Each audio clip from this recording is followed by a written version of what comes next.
Well, hello, everyone. Welcome to a very special time for us here at the Turner Foundation for Community Advocacy, where we are introducing our first ever podcast. And the podcast is titled Amplify, Conversations that Echo Beyond the Mic. And I'm your host, Dominic Turner. And with me today is my co-host, and I'll let her introduce herself.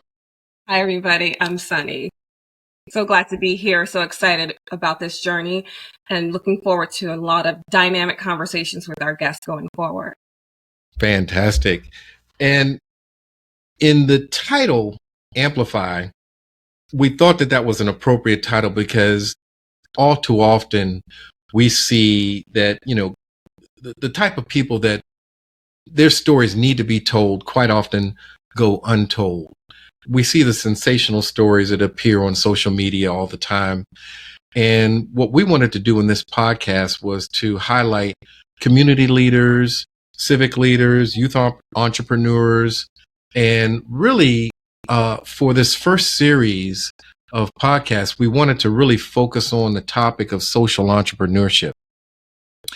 And I'll tell you that, I had no idea what social entrepreneurship was until a University of Georgia professor shared with me that that's the type of work that we're doing here in the Turner Foundation. And so it just literally blew my mind that there's a body of research out there that's developing around social entrepreneurs. And what he told me was, you all do exactly what a for-profit entrepreneur does, but you're in the nonprofit space. And so it's great that you're doing what you're doing, he said. And that kind of dovetailed into, us wanting to do this podcast.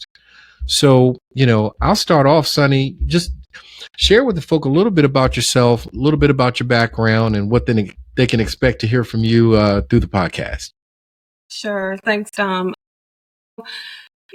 I come from corporate America, spent quite a bit of time in technology sales, and also did some specialized HR solutions as well, and rose through the ranks through leadership from, being a quota carrying sales rep to, and wildly successful in doing all of that, to becoming a vice president of sales of a national sales organization. And so, leading me here is a lot of things that and experiences that I bring from my time specifically as a leader in business, right? And being able to work with people who were inspired to do more, do better, and being able to lend some coaching, some advice, some bit of expertise to help, people be able to see what they can do and how they can have success and achieve their goals. And so the connection here for me is seeing those very same things with the outcomes and the results that we see in the kids and that our constituents that we service, with the kids and the progress that they've been making, which I'm sure we'll talk about a bit, but having an opportunity to have an impact in their lives and to see them be able to see that they can flourish and succeed, and they can do whatever they want is, kind of an easy connecting tie there. So that's kind of why I'm here, and I'm so grateful that you invited me to participate in this with you. It's been an exciting journey figuring these things out, and so looking forward to talking with other professionals and social entrepreneurs and people who have big dreams and big goals, and getting the word out so that people can know what's going on in the world. There's more going in the world that's positive and connective than some of the things we see on a regular basis. But I'm so excited to be on this journey with you. Absolutely. High five for real. I'll tell you, one of the big things that I want folk to take away from this podcast is that I'm sure there are other folk out there who have come to a point in their careers and they're trying to find deeper purpose, deeper meaning, right? And of course, we've got bills and responsibilities and things like that to handle. So one of the things that we'd like to have the listeners take away from this is understanding the journey. It's not an overnight journey, right? It's a transformation over time, that one would find themselves in. It really starts with your passion, whatever your passion may be. It just so happens that our passion is in the community advocacy space.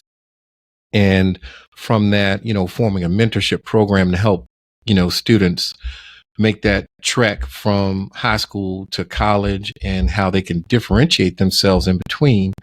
But I want listeners to really, really pay attention to the journey with us, because we're going to really talk about that a lot in this podcast, is the journey and the struggles, the positives, the negatives, the ups and downs, the emotional head trips that we all go through when we're trying to go from, something that's solid to a complete conceptual idea that you're trying to bring into reality, right?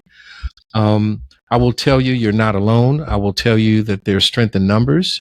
One of the things that I've drawn strength from just in my journey in this foundation from you, Sunny, is that, I'm not alone in this path, and there are people out there who share that same heartfelt passion for community work. And I think that's what connected us originally. What would you say? No, I completely agree. As a matter of fact, I mean, it's been so impactful, having days where, we're trying to see up from down while we're, building the plane while we're flying it, right? And it's good to have someone who can relate, who can understand, that you can pick up the phone and call and say, you know what, I don't have any more today, or, this week has been really, really tough. I've been powering through, but I just don't know what, if anything, I got accomplished, right? And so it's good to have someone who, you can relate to, that you're connected to, who can understand the struggle, but that you can talk to and get feedback. It's not just a gripe session. It's, think of it this way, or, tomorrow's another day, right? So it's good to have someone that you can definitely talk to and connect with when we meet those lulls that, you feel like, even though we're working together, you still feel like you're there by yourself, and so it's been great having, the opportunity to work with you and work through these hurdles and go from that conceptualization to reality, which brings us even here to this podcast. And we talked about this a year ago, and here we are. And it's just exciting to see these things, these results, and these things come to fruition and come to life. And understanding that, it's been a bit of a journey for sure, but now, we're here. And it's exciting, and you can be reinvigorated to do some other things and have some other ideas, because we met one goal. There you go. Yeah. I'd say, what would you say? well, I would say well said, because I think when we were doing this, I'd shared with you this story that I'd heard from a dear friend of mine who, he's deeply philosophical, sometimes to the point where he doesn't even know he's being philosophical when he's being philosophical, right? He could be throwing out a little story to you and you're like, whoa, that was deep, man. I mean, wow. So I was over at his house one day, and he just got to talking about something that he had seen on a nature show on TV, something that seemed real benign and simple. But he was talking about how I'd seen this episode where there was a pack of elephants, and there were some baby elephants and some adolescent elephants as part of this pack, right? So you can just imagine the safari-like scene. And then, you're thinking that they don't have any predators, but, they do. And the predators in this episode were a pack of lions, right? And the pack of lions decided they were going to try to separate from the pack the weakest elephant that they saw. They cornered a baby elephant, but the big elephants quickly surrounded that baby elephant. So the lions were unsuccessful. Yeah, those matriarchs are fierce. Yeah. And then the same thing happened again in the episode, and they were able to separate an adolescent elephant. He got away from the pack. This time he got far enough away where the lions were able to separate him far enough to where they didn't have to worry about being attacked immediately. And they were able to take him down. And I'm sitting up here, I'm listening to Nate, my buddy, talk about this story. And literally, I'm hearing what he's saying, but I'm seeing my own experience in this foundation work. And I'm seeing myself as that adolescent elephant. And I'm seeing these lions try to separate me from my pack, my strength, my motivation, my positive energy, my source of inspiration, the folk that I surround myself with. And the figurative lion is our life struggles, right? Those challenges that we face on a daily basis, the bills that we have to pay, the issues happening with our kids, the job we're dealing with, the struggles of life. Those are the lions. Yes. And so I quickly saw from his philosophical story myself, and I said, that's got to be the core reason for me to take a step and launch this podcast, because I want other social entrepreneurs, other community leaders to understand the power of the pack and the power of community and the power of networking with like-minded individuals, because that safety in numbers is no more present than right then and there. And so, that's, I think, the real essence behind why this podcast has come to life. Sure.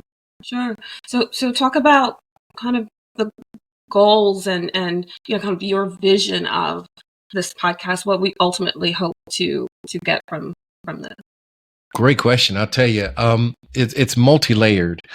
I think I'll start where I just wrapped up, and that is, I want community leaders to have a place to come on a regular basis to learn from other community leaders doing similar work, and to get motivated, to get inspired, to get encouraged, to keep on keeping on, keep taking that one step that is so painful, but you take it anyway. And then another goal is to form a larger community of folk that can work together, that can network, that can do great work collaboratively. There's no telling. I mean, just the folk that I've met from this experience of being in a foundation has connected me to countless numbers of folk that, had I not taken a step in this direction, I would have never met them. And they have been instrumental in helping me develop in this space. Without them, no telling where I would be. I was on another podcast, and I talked about the power of developing your brand. And developing your brand involves involving other people in that brand experience that can also get out there and share your story. So you and I are connected, other community leaders are connected, and we're all talking with other people that you and I don't know, but they're telling our story. Yeah. And they're sharing the vision and the impact of the work that they see that we've accomplished. And then they connect us with someone. And, that could lead for folk like us who are social entrepreneurs that rely on grants for funding and donors. the donor community is a small community as a whole. But getting connected to other donors through the work that you're doing is another goal of the podcast, is to be the connecting point where even donors are coming and listening. Grantors are coming and listening. And they're seeing the folk that are involved in the podcast, and they're seeing if there's a way that we can help them as well. Yeah, it's a classic case, though, of what we learned in corporate America, which is, you want to have people speaking your name in rooms that you're not in. Yes. Absolutely. Exactly. We can't be everywhere. Exactly. But you mentioned earlier community building, and I know that that's something, we talk about quite a bit. So let's unpack that a little bit. When you talk about collaboration and community building, what do you mean? So it goes, that's such a great question. You got chills going down my arms. I'm not even kidding you, Sonny. I mean, you can see them. I mean, whoa. I'll tell you, that goes right to the core of community advocacy work.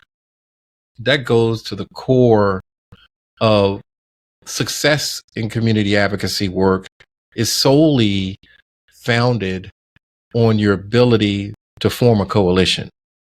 You can't do this kind of work on your own. You cannot be successful in this space on your own. You have to, as a community leader, learn how to successfully build and maintain and expand on a coalition of like-minded individuals. And these individuals could be far and wide in terms of their backgrounds, but they have a passion that connects with what you're doing, and they want to help you. And so at the core of community advocacy work is coalition building, and being able to bring people together to accomplish a common goal. So I'll pause there. Did I answer that question, or I'm sure that there's more I can unpack there. Help me. Yeah. So let's dig a little deeper then, right? Because you gave us the high level here. So I guess give me a good example of some of the coalition building you've done successfully and the outcomes of it, and why you chose that particular project or person or deal to do. So that goes right to the essence of community. So community is the neighborhood that you live in. Community is the people that live in that neighborhood. Community is the environment that neighborhood is in. Good, bad, positive, negative, crime, no crime, drugs, no drugs. And the list goes on and on, right? Many people see these things happening, good or bad, in their community. Let's focus on the bad, for example. And they walk by and they hope that somebody else will do something. They hope that somebody will pick up that trash. They hope that somebody will stop these kids with these guns in the park. I'm afraid to let my kid go in that park because, I don't know even where to turn to get help. And so at the core of community is understanding that community is connected to a larger neighborhood, to a larger city that's governed by people that have political clout, that are there to act on behalf of the constituents in that community. And so I learned from my corporate background to start at the top of any org structure that we go into. Yeah. Right. And to start your communications at that highest level and let them direct you where you need to go. So for me, I'll give an example. When I started this work of community advocacy in the city of Atlanta, as you know, the city of Atlanta is a major, extremely large, extremely wide government organization with so many different departments responsible for so many different things. And then Right. under that department, there are so many different people that are assigned to do certain things. Yeah. Classic onion. Yes. Right, exactly. Layer upon layer upon layer. Yes. But starting at the top is something that's just been drilled in, us as corporate salespeople. Sure. And so, I started at the top by navigating to the top of city government in city of Atlanta and letting them know that I was concerned about the condition of the community in Atlanta, where I'd purchased some property. And I wanted to start by just getting something simple as trash cleaned up off the street, because it was just trash everywhere. And, I talked to other community folk and they're like, it's just, it is what it is. And I'm like, it ain't got to be that way. Yeah. Right. Yeah. And so Yeah. I reached out to Public Works, and then you can go on the website for City of Atlanta Public Works and you can see the commissioner right there. So I reached out to him, and it was Commissioner Alfred Wiggins at the time, Public Works. And I said, Commissioner Wiggins, I'd like to meet with you out on the street and share with you what we're seeing and see how you can help. And he met with me and brought his entire team, right? So, That's awesome. And we took a walk. And what came out of that discussion was, okay, we see that there's illegal dumping happening in this area. Let me handle that. So he got his team, and it went through a very quick turnaround. Before you know it, he had to get a dump truck and a front end loader out there to get all that trash out. Yeah. And I was like, okay, cool. Check. Can I get some no dumping signs? Check. And through meeting with him, that led me to another City of Atlanta department, Public Works, because I wanted to get, Department of Transportation. I wanted to get some Jersey barriers, those big concrete road barriers, put up on the road where people were illegal dumping to prevent them from going back there and dumping. Right. So I'm talking with the Commissioner of Public Works at the time. I'm sorry, of DOT. I keep saying Public Works, but DOT, and got the Jersey barriers installed. Check. That led me to going over to the church, which was right adjacent to the area that I was working in. And I walked in and asked, can I speak with the pastor? And ended up meeting with him and his entire team. And I was like, hey, there's a park across the street. Do you guys ever use that park? He's like, no, man, that park is dangerous. I would never let my congregation go over there. And I'd rather do a barbecue in our parking lot here at the church rather than over there at that park. Right. That kind of thing. Right. Yeah. And so that led me to Parks and Recs department. And so I started looking into the park and researching the park. And,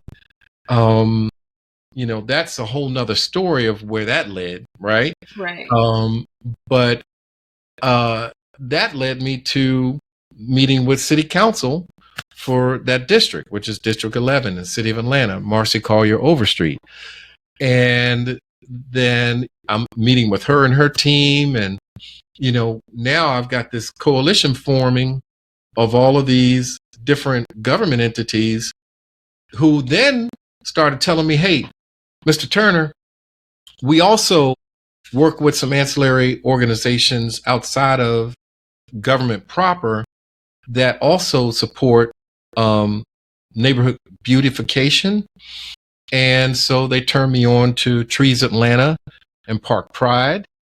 And the coalition went even further, because in that park, my introduction to the park was going into the park, taking my son and daughter, and them being afraid to get out of the car because of all the drug paraphernalia. And you walk 10 feet from the car and there's bullet casings. And then we go up to the basketball court and there's some guys sitting out there. And my son noticed it before I did, and he said, Dad, look. And I was like, before he even said that, I asked the guys, hey man, how often do you guys shoot up here? Right. And the guy got defensive. He's like, man, I don't shoot up here, man. What you talking about? I don't shoot up here. Right? My son, There's a couple of ways that question could have been interpreted. well, he took it the wrong way because at that point, my son yanked my arm. He's like, Dad, look. And the guy had an AR-15 assault rifle sitting right there. And he's like, no, man, I don't shoot up here. I was like, no, man, I mean basketball. How often do y'all shoot basketball? Oh my God. No, considering what you walked into, it like you walked up to him, he's got this piece here, and yeah. So how often do you shoot up here, or all the drug paraphernalia? How often do you shoot up here? But it just continued. Then I started just talking with folk on the basketball court, and I was like, "What would you like to see here?" And I'd stop people walking because that park is centered in a way where there's apartments behind it. There's apartments aside of it. There's $400,000 homes. There's another apartment over here, and then there's a church across the street. There's a little corner grocery store. Yeah. So it's dead center of this community, right? So a lot of time people walk directly through the park. All the time. Young women with babies and strollers, and the park, I'm gonna tell you, anyway. It needed some help. Yeah. And so that began, this work, right? And that was how the coalition started. And going to the top of city government, forming this friendly coalition of community leaders, of government organizations, other nonprofits, Trees Atlanta, Park Pride, the church, talking with schools in that area. And it just kind of just snowballed from there. Yeah, the results and outcomes for that work was absolutely stunning. And so for people who are interested to see the results of that project, I urge you to pop over to joincommunityadvocacy.org and check out the work. The nice pictures and pictures of folks in the community helping out, but absolutely beautiful results in that community. I mean, we really turned that park around. It took some time, but turned that park around to a wonderful, safe, usable, well-lit park that the community can actually use. So, yeah, check that out. Joincommunityadvocacy.org. Absolutely. And I will tell you this. I'd be disingenuous if I didn't bring this up, but community advocacy work aligns with a government's financial budgets and focus as well. Sure. You can ask for stuff all day, but if there's no money for it, it gets kind of tough. But that's why community advocacy work is not a one call, that's all kind of work in and of itself. You have to learn how and when the government gets money, spends money, who owns that money, who holds the purse strings to that money, and how does the community's vision that you've gathered from all the input that you've got align to how the government's going to spend that money. And then your job as an advocate is to make sure that focus remains in the community from the government's perspective, right? Exactly. And that is the essence of community advocacy work, right? You are advocating on behalf of the larger community you've communicated with, and you've just chosen to bring that to the attention of city government because that's what you can do. Anybody can do this work. It's not, that I have any special set of skills per se, or any different tie-in to city government. I'm just a citizen, just like anyone else. It's just, advocacy work starts with learning how to navigate large government organizations. And if you have a knack for that, that can go a long way to helping you. And I think that's the essence of what we're teaching the kids in our mentorship program too. Sure, absolutely. Let's put a pin in that conversation about the mentorship program because I'm super excited to hear you talk about that and the successes we've had there. But let's take a moment to take a step back because you mentioned, you know, what community advocacy is all about and that you didn't have any particular set of skills per se, but I would beg to differ. So I think we should take a moment now to kind of go back to your origin story. Where did this come from in the first place? Wow. Awesome. You've been doing this for a while, haven't you? You are awesome. Wow. I'm very good at asking questions in meetings. That is the bomb. I'm gonna tell you, the question is awesome because you know, yes, I have been in corporate for almost 15 years. What I But learned, I think this started before corporate, right? yeah, you're right. You know, let me A back little up. bit more foundational. Let me go all the way back. Yes, let's go. So my dad was a community advocate up in Washington, D.C.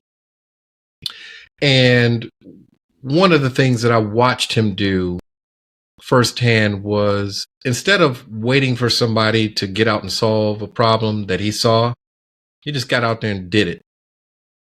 And then as he did it, other folk joined in, other organizations joined in. It's The that local coalition church, building. it was the coalition building again. Yeah. With him, it was, you know, he's going to do it regardless. And then other people saw him take that initiative over time. I'm talking years. And he got out there, for example, across the street from our house in DC. It was a very overwooded, underbrush covered area that was not a safe place. It was like a crime it was conducive to crime, right? And so we decided to, well, he decided to get out there and just start cutting back the trees and cutting out the underbrush. Next thing you know, neighbors got out there with him. And next thing you know, he's all the way down the street. He's a block down the street. I'm like, Dad, that's you all the way down the street. That's not our house. Next thing you know, he's around the corner. Next thing you know, he's down another block. And it just got bigger and bigger and bigger. And then the Civic Association got involved. And then DC government got involved. And he ended up getting millions of dollars in neighborhood improvements as a result of that early advocacy work. And so that was the model for me coming down here to the city of Atlanta. I'm glad you highlighted that, Sunny, because that's where it all started. That's where it all started. You know, it was literally a labor of love for him. He did it all the way up until the day he passed away, right? Literally, he could physically not do it anymore. In recognition for that, you know, the community came together, Civic Association, the local church, and they erected a memorial in his name to where he started that work, Wow. right across the street from our house. That's amazing. And it's still there to this day. Still there. Wow. Yep. Wow, that's awesome. So then talk to me about the work or where you started this work in the Atlanta metro area. I mean, I remember early when we first met, you were working on a project on getting some barriers set up on a street somewhere. And I thought, oh, why is he doing that? But when you explained, you know, the danger, the travesties that had taken place around there, and that you were a concerned citizen who'd had enough, and there was in your mind a simple solution to fix it, you just went after the city and said, hey, we need to do something about this. Tell me about that experience. Thank you. I was living in the newly formed city of Sandy Springs at the time, and I noticed women with kids walking along this road that had no sidewalks. And I'm talking that close to where the people are walking is the end of the actual asphalt, right? And, you know, these are footpaths that people have made on the side of the road. Sure. all times of day and night. I noticed that there were no lights on this road. And then I noticed that it was a 40-foot embankment. The road is here, but there's a 40-foot drop off on each side. And it was about almost a quarter of a football, almost half a football field length long, where that drop off area was really dangerous. Then I found out that somebody died because the car went literally right off the embankment and went down 40 feet, and the person crashed into a tree and they were DOA right there, right? So I brought that all to the attention of the newly formed City of Sandy Springs government. And the interesting story behind it is that I'd met with the project manager, who was a sister, out at the street where I wanted to get this work done. And at this point, and by this time, we had been talking on the phone probably 2 or 3 months, right? Back and forth discussions. Here's what we're thinking, and this is what I would like to see. I want to see guardrails, street lights, sidewalks, the whole nine. So when she was meeting with me to give me some blueprints and show me the blueprints for the concept that, would encompass everything that, I was asking for. And when she saw me, she just startled and laughed, right? And I was like, what's so funny, right? She's like, Mr. Turner, I'm sorry, I gotta apologize. All this time, I thought I was talking to an older white guy. And I was like, wait a minute, why? She said, because, I don't know. And she said, all this time, I've never met a young brother who was this civic minded and would go to this length to see this thing through to this point. And in her own experience, the older white guy was the person she was used to interacting with when these community improvements came up as requests. So, that was my intro to, community advocacy work in Atlanta, right? In Sandy Springs. And that was the experience. Yeah. By the end of it, we'd secured about $1 million in neighborhood improvements from it. We got almost half a mile's worth of sidewalks installed. We got a bunch of street lights installed. We got guardrails installed. And all of that is there to this day. And now contractors have come in and built around that. So it just looks beautiful. And every time I see somebody walking up and down or jogging with the headphones on or, doing a fast paced walk or whatever, it's heartwarming. It's just like, wow, yes, one person can make a difference. Absolutely. And to think that, before you got involved and, raised the red flag, they wouldn't have been able to do that with their headphones walking down the side of the road before. No, not at all. Not at all. You do it at your own peril.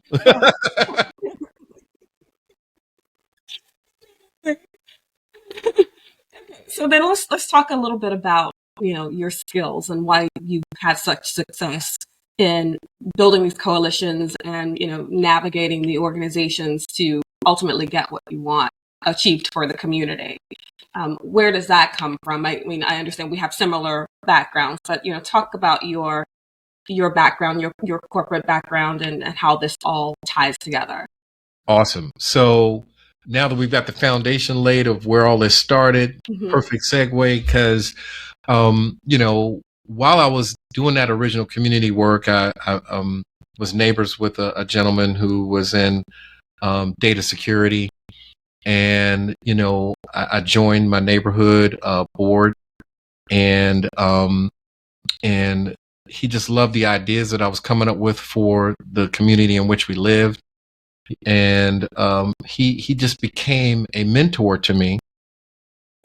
And he's like, Dominic, I think you do great in corporate IT sales, working and navigating in a complex IT environment.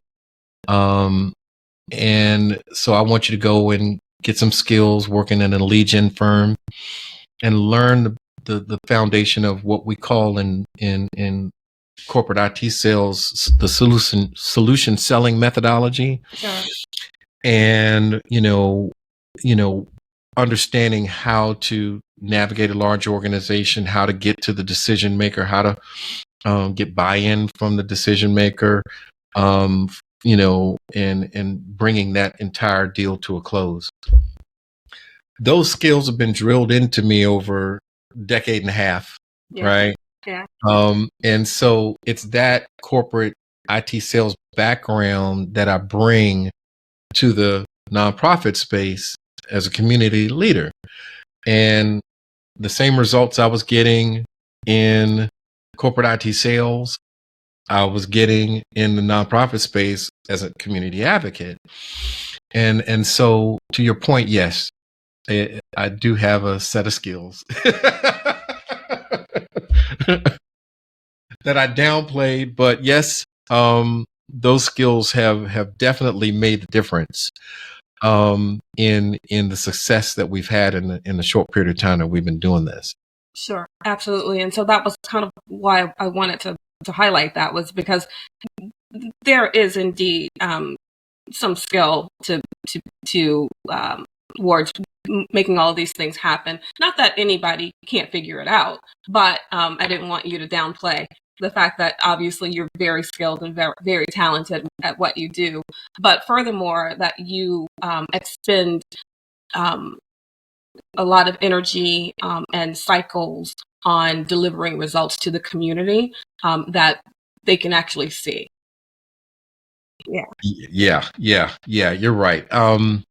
It's a level of satisfaction like no other, right? In corporate IT sales, you and I, we have continuously worked and closed, six-figure deals and seven-figure deals, right? And the satisfaction that we draw from that is the commission, the recognition, and the accolades that come along with that. In the nonprofit space, you'll find that you're drawing your satisfaction from seeing something go from nothing but a idea or a concept or a vision to it actually being installed. And then the satisfaction that you take away from that is to see other people benefiting from it that wanted to see it all along, right? They just didn't know how to do it. So waiting for somebody to do something about it. Waiting for somebody to do something. And there's an old saying, and I hope I'm just going to paraphrase it. People are waiting for you to succeed so that they can learn how to succeed. Yeah. Right? Paraphrasing it's something like that. They're depending on your success, and because they may not know. And it's not for the lack of a desire to want to see that change in the community. They just don't know how to navigate like you do. And so it's a very interesting dynamic that you find yourself in a community. And I hear from older folk all the time. I'm just so happy to see this happening. I've hoped for this to have happened for a long time. I've wanted to see this happen for a long time. I've asked and asked and asked, but I wasn't able to get the results. So thank you, and that just means the world, right? To see that, Yeah, absolutely. And again, guys, if you want to go and check out the results in the community that were delivered by the Turner Foundation, check us out at joincommunityadvocacy.org. Awesome. So I'm going to take us one last place here because we're coming up on time. But you mentioned, and I said we put a pin in it, so we're going to come back to the mentorship program, which has been a runaway success with the results that we've had and the growth that we've seen in the children who are part of the mentorship program. So talk to me about where that came from. Why did you insist on mentorship? When I was forming the foundation, I came to a point in my plans that I said, this needs to be scalable and repeatable. How do I duplicate this success and or pass on this knowledge to others, right? And so it was right then and there that the idea for a mentorship program was born. And I said, you know, Dominic, you were part of the Mayor's Youth Leadership Institute in Washington, D.C. That transformed your life. The exposure that that gave you, being a youth council member as a result of being in a program, being able to stay on a college campus, staying on Howard University campus in the summertime, learning all of these different leadership skills, being on a college environment, made it a no-brainer for me to go to college personally, right? It was just automatic. It was going to happen because I was already on college campus, even though I was in high school. And so I said, if I can teach, just bring a fraction of that experience to these kids in Atlanta, then it could transform lives, right? Because it transformed mine, right? And so I started on, okay, how do I teach them, right? I need to have a curriculum. So I formed a curriculum. And I wanted, and again, this is taking that community advocacy background that I got from my dad. It's taking the youth leadership I got from the youth leadership program. And then coupling those two together, I said, okay, I'm going to teach these kids how to become community advocates. And you couple those two with my sales background in corporate IT sales, I can teach these kids how to be some very powerful, effective community advocates. And teaching them every step that I've gone through to advocate for change in the community, I can teach them too. And they can go on and become very powerful leaders at a very early age. And the thing that I drill into them from day one is you don't have to be an old person to make a difference in your community. You can make a difference now. And so that's the spirit from which the mentorship program was formed. And then I went about finding a school, and I ended up over at Frederick Douglass High School in Atlanta, and they embraced me with open arms because they said that this was so much needed in their community. And we're into year 2, going into year 3 now. I'm just blown away by that, right? We've just seen our first class of graduating seniors go on, and all. I'm gonna tell you, here's the thing, right? When you're operating in your purpose, all of these different ideas are just going to come just as natural as breathing. You don't have to go looking outside yourself. It's already baked in to your DNA, right? Walking in your purpose will make you the most creative person, the most visionary person you could have ever imagined you could be, right? And it's not like you had to take a education course or a training course or a motivational course. It's already built in. It was just waiting for you to embrace it, right?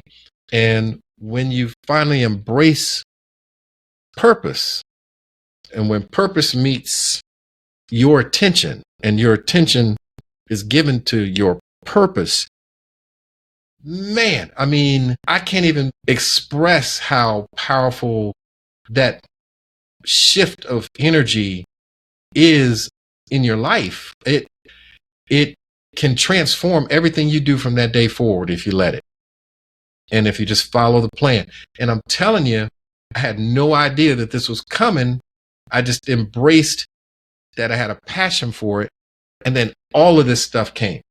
Absolutely. All of it. Yeah, and the results from the mentorship program have been immense. Just I don't get the opportunity to spend as much one-on-one time with the kids in my capacity, but I've seen the growth the kids those cohorts as they come through the program, 14 weeks of mentorship, and seeing how they embrace learning and having the exposure and the experiences, for a lot of them, experiences of a lifetime, and things that they never knew because they hadn't been outside their communities to know that those things were possible. And so, again, guys, I would encourage you to check us out at joincommunityadvocacy.org to see the pictures of some of the adventures from the kids and some of the videos of their presentations. But it's amazing the transformations that have occurred in the lives of those kids. And I'm so excited about the upcoming class as well. So talk to me about your time with that you get to spend with the kids. How impactful is that for you? It's been life-changing for me, right? To take a group of kids who they don't even know what community advocacy is from the beginning, right? And then teaching them what's involved in that, teaching them how to present to city government, teaching them how to form a coalition, watching them go from being very shy, quiet, and I put them all on the spot all the time. That's the goal. Got to put them on the spot, right? So I have them up, I teach them how to do a PowerPoint presentation. I teach them how to form a problem statement and then present it as a group problem statement to whoever we're presenting to in city government.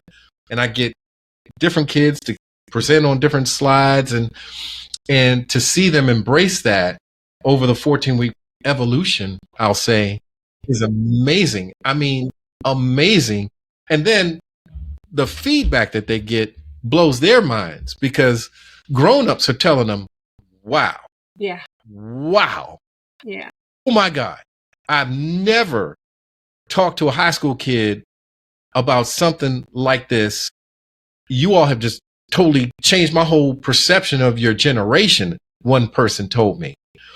Like to see these kids become civic minded, to equip them with these leadership skills and these presentation skills, giving them life skills through our partners like Regions Bank, where we learned as this program evolved from year 1 to year 2, that when you're dealing with the whole child, the whole person. It's not just that time that they're giving to you. It's you're going to find that partnership with them is much deeper and has more gaps that need to be filled. Certainly. And so we started seeing that there was a space there where we could help them with some financial literacy. And again, walking in your purpose, what ends up happening? I get connected to an organization, Regions Bank, that has already developed a financial literacy module, right? And we bolted it in and made it part of the program. Then we started seeing that these kids needed some help to augment what the school was doing related to helping them get ready for college application and college readiness. We saw that there were some areas that we could help out with there. The universe heard the call and brought me to a very special person who you all will hear about in our next podcast. And she has a college and career coaching program, and we were able to partner with her and provide college and career coaching for the kids. And so then, our partnership has been extremely deep with Savannah College of Art and Design. The work that we did in the park originally started with SCAD, and that relationship has expanded and grown to the point where we were able to let them see and learn about the vision of our mentorship program. And then coming from there, we were able to get scholarship funding from the school and from our foundation to enable these kids to attend SCAD during the summer, stay on SCAD's campus, get a college experience, Sound familiar? Right. Um, while they're in high school, and it's literally the vision of the experience that I had growing up coming to pass for these kids in every aspect, literally. So I'm just so happy to see where it's come from and where it's going. Um, WSB TV Channel 2 Action News, Fred Blankenship, man, the brother's amazing. Yeah. Fred, he stepped up. He saw the vision from day one. It wasn't no convincing there. He already knew. He's like, count me in where I need to be and when. Yeah. Right? Yeah. And he was on board from day one. And he took last year's class on a tour of the station. He did a video for the kids to congratulate them on being the first class of mentorship program participants. He did a award ceremony video for the kids, congratulating them on being scholarship winners and that they're returning as leaders in training, which they completed this year. And the coalition has been amazing. Watching these kids grow, watching them get these different experiences has been absolutely amazing. And the partners, visit our website and look at our partnership page, and you'll see all the partners that have just jumped on board because they see the vision and they want to support it financially, to help these kids get to college, help these kids recognize or accomplish their dreams of going to college. And it's just amazing. And I'll wrap up with this. One of our partners, what I found was that I didn't want to give scholarship funding in the form of a check to an 11th grade student and then hope that money would be there by the end of the 12th grade when they needed it, right? So I set up a 529 college savings plan for each kid under our foundation. Wow. And so every student that gets a scholarship from the foundation, those funds go directly to their own 529 plan for each student. And then when the student, and this is sort of the carrot before the horse, this is the incentive that I wanted to put out there for them to successfully complete high school, apply to college, and get into college. And when you do that, we'll meet you there with your 529 funds. And so all that to say, our first graduating seniors have already been accepted to college, and they've already withdrawn their funds. Wow. And the funds have already been sent to the college. That's amazing. It's amazing. And that's the first cohort. And there's more of that to come, right? We've Absolutely. got quite a few more matriculating through. We're having almost double-digit growth in the program. Yeah. Our first year we had 5 students. Second year we have 11. And this coming school year, when recruitment starts, we've got 6 returning leaders in training, 5 graduated, and the returning students will be our new class of leaders in training, and they'll be doing the recruiting at the school for the next class of students coming in. So our goal is to bring on around 20 students this year.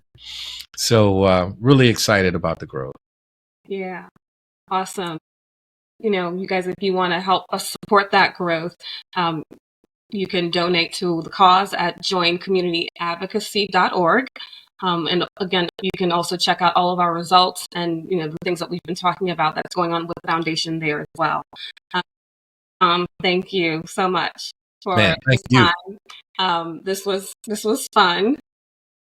And you guys can find us wherever you find your podcast. Absolutely. And this is our first episode, but I hear Sunny saying all the time, like, subscribe, and share, right? We'd love for you to join us in future podcasts.